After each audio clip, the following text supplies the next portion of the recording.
everyone. Welcome to the Green and White Breakdown. I'm your host, Ashley Iaconetti, and I'm here at JetsInsider.com analyst Evan Slavit. The Jets were officially eliminated from playoff contention on Monday night when the Ravens' Justin Tucker kicked a 61-yard field goal, but they still have 2 games left, and they can get to that 500 record by taking that first step and beating the Browns at home this week. Do you see this happening? What's your vibe? Yeah, well, luckily for the Jets, they're not going up against that Carolina Panthers defense again.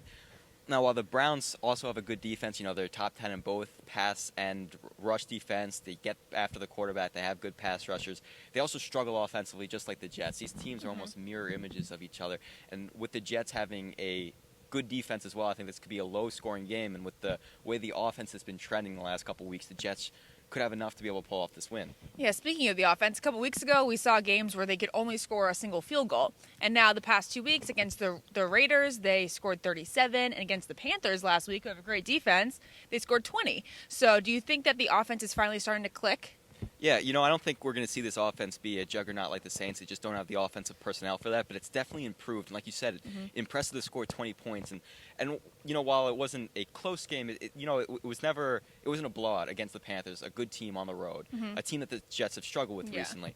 Getting Curley back, getting Holmes back, just having that wide receiver core healthy has been one thing. But it also seems that Marty and Rex, have a better idea of how to get Geno into a rhythm. And letting him run the ball has really helped. It seems after he gets, one of those runs, kind of like Andrew Luck, after he hits that first guy, after he really gets a big run, it kind of gets him to a rhythm. It gets him fired up. And this team has been going. And, the offense definitely seems to be trending in the right direction for the end of the season.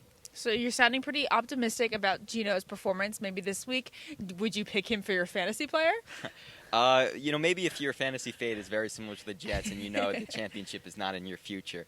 I definitely think he's going to be better this week. I don't know if he's a fantasy option. Maybe the better bet is the defense. The Browns obviously have Josh Gordon, who's been unbelievable in recent weeks, has maybe been one of the best receivers in the league. But outside of on the run, we'll be able to get some pressure on the quarterback, maybe come away with a couple takeaways. I think they're your best fantasy bet this week. Okay, well, you sound pretty optimistic about them taking their last home game. What do you think the score is going to be? Yeah, well, I think the Jets are going to win this one. Yeah. I think it's going to be 23-17. They've been much better at home. They've only lost 2 games at home so far this season. The offense is really rounding into form. Like I said, the Browns and Jets, they just seem to be, mirrors of each other.